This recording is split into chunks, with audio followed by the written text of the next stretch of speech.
नमस्कार, जय हिंद, जय भारत दोस्तों। स्वागत है आप सबका एक बार फिर से आपके अपने चैनल स्काई स्पीक्स पर। तो दोस्तों, आज हम बात करेंगे तुला लगन के लिए नवंबर 2022 कैसा रहेगा, किस ग्रह की दशा अंतरदशा आपके लिए क्या और कैसा फल लेकर के आई है और उसके लिए आपको क्या उपाय करने होंगे या क्या सावधानियां बरतनी होंगी। इसके अलावा इस बार हम एक नई शुरुआत करने जा रहे हैं। आप कोशिश करेंगे हर वीडियो में आपको राशि अथवा लगन के आधार पर और ग्रहों के आधार पर आपको वास्तु टिप भी दिए जाएं और जिसके जरिए आपका जीवन और ज्यादा खुशहाल हो।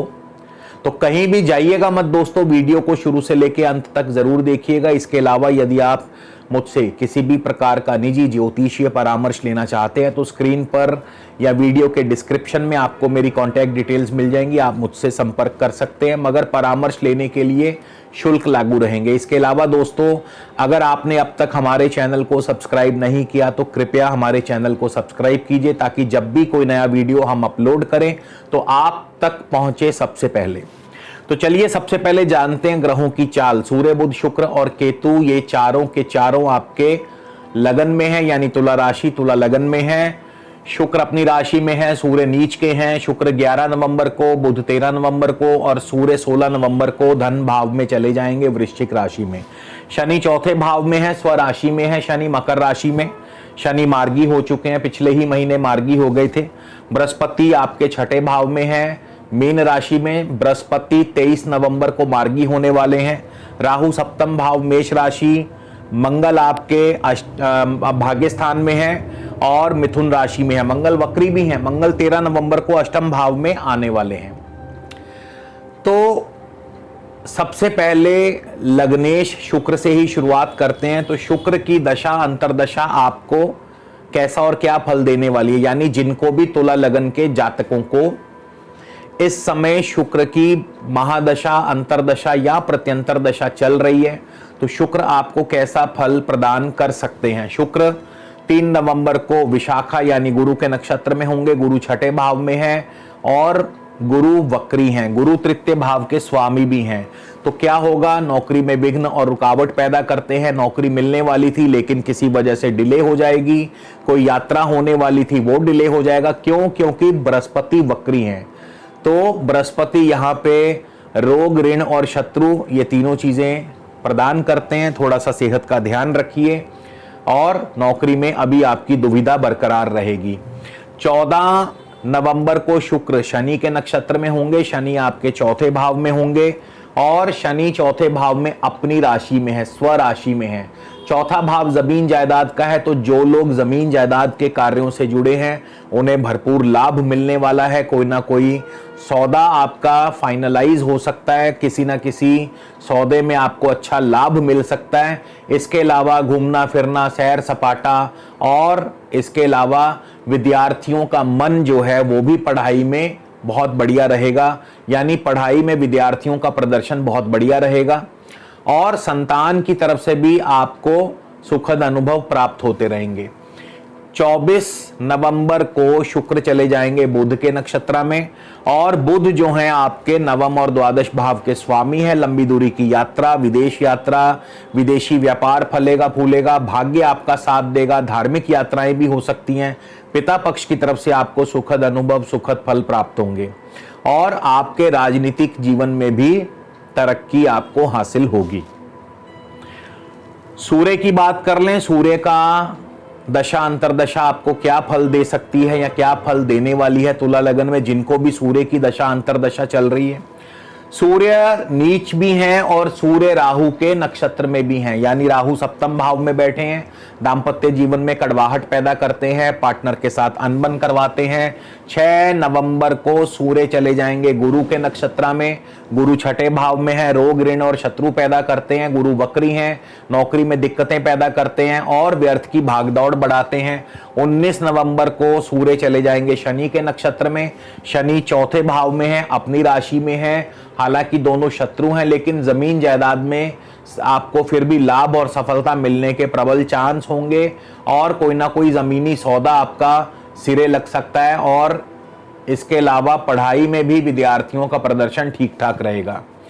बुध की बात कर लें, बुध की दशा अंतरदशा आपको कैसा फल देने वाली है, तो जिनको भी तुला लगन के जातकों को इस समय बुध की दशा अंतरदशा है, बुध भी स्वाति यानी राहु के नक्षत्र में होंगे। दाम्पत्य जीवन के लिए राहु बढ़िया नहीं माने जाते हैं, तो दाम्पत्य जीवन में कड़वाहट पैदा करते हैं, आपस में तालमेल की कमी होगी, पार्टनर की सेहत की चिंता बनी रहेगी। 7 नवंबर को बुध चले जाएंगे गुरु के नक्षत्र में। ये सभी ग्रह क्योंकि एक समान नक्षत्रों से ही गोचर कर रहे हैं, तो इसलिए इनका लगभग फल जो है वो एक जैसा रहेगा, बस फल देने की प्रकृति में अंतर आ जाएगा। जैसे बुध व्यापार के कारक है तो व्यापार के माध्यम से, सूर्य राज दरबार के कारक हैं, सरकार के कारक है तो सरकारी माध्यम से, शुक्र सौंदर्य स्त्रियों के कारक है, तो इस प्रकार से इनके फल देने की प्रकृति में अंतर आ जाएगा। तो 7 नवंबर को गुरु के नक्षत्र में रोग ऋण और शत्रु को बढ़ावा देंगे, नौकरी में दिक्कतें, व्यर्थ की भागदौड़।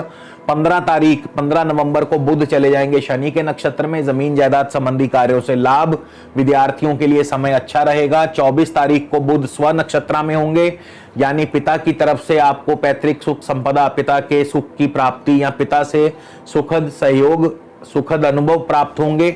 और इसके अलावा लंबी दूरी की यात्राएं, धार्मिक यात्राएं, विदेश यात्राएं भी हो सकती हैं। केतु की बात कर ले तो केतु आपके प्रथम भाव में है, केतु शुक्र की राशि में है और राहु के नक्षत्र में है।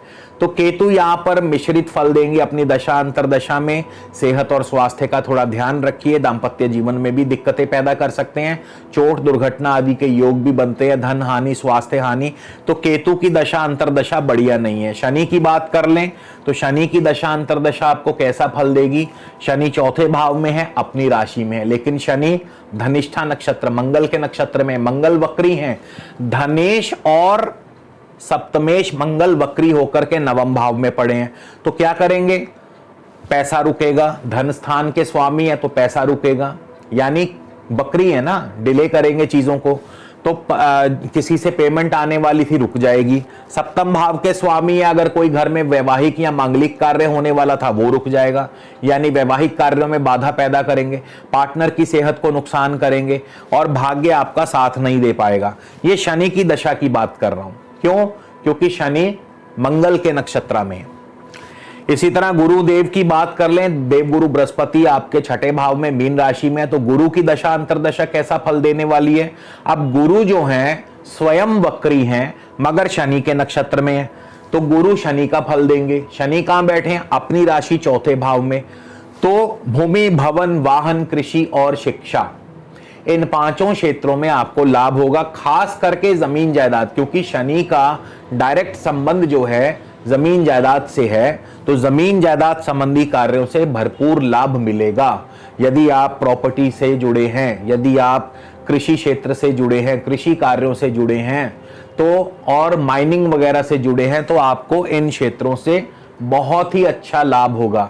शनि के और भी जमीन से जुड़े क्या काम होते हैं, जैसे माइनिंग का काम हो गया, टाइल्स का काम हो गया, मार्बल का काम हो गया, पत्थरों का काम हो गया, कंस्ट्रक्शन का काम हो गया, ये सारे शनि के काम है। तो क्योंकि शनि अपनी राशि में और जमीन वाले घर में, जमीनी वाले घर में है, तो यहां पे जमीन से पैसा आएगा, जमीनी कार्यों से पैसा आएगा। राहु की बात कर लें तो राहु की दशा अंतरदशा कैसा फल देगी। राहु सप्तम भाव में है, मंगल की राशि में है राहु। मंगल 2 और 7 के स्वामी है और शुक्र के नक्षत्र में है।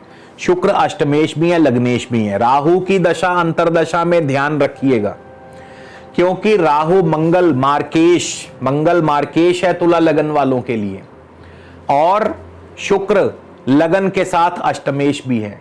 तो यहां पे मार्केश और अष्टमेश के साथ राहु का संबंध, यानी अचानक चोट, अचानक दुर्घटना, सर्जरी। और ये क्योंकि राहु एक राशि और नक्षत्र में लंबे समय तक रहते हैं, तो ऐसा नहीं है कि ये आपको लगातार या रोज फल देंगे। एक बार देंगे, चोट मारेंगे, लेकिन फिर जोर की चोट मारेंगे। तो चोट, दुर्घटना, धन हानि, स्वास्थ्य हानि, सर्जरी, ऐसी चीजें राहु की दशा अंतरदशा में हो सकती हैं। तो अपना खास ध्यान रखें, वाहन संभल के चलाइएगा।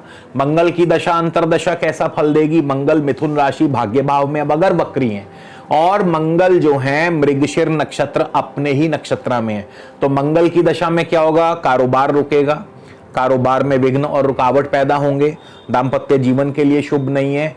और मंगल पैसा रोकेंगे, यानी धन के मार्ग में रुकावट पैदा करेंगे, पैसा रुकेगा।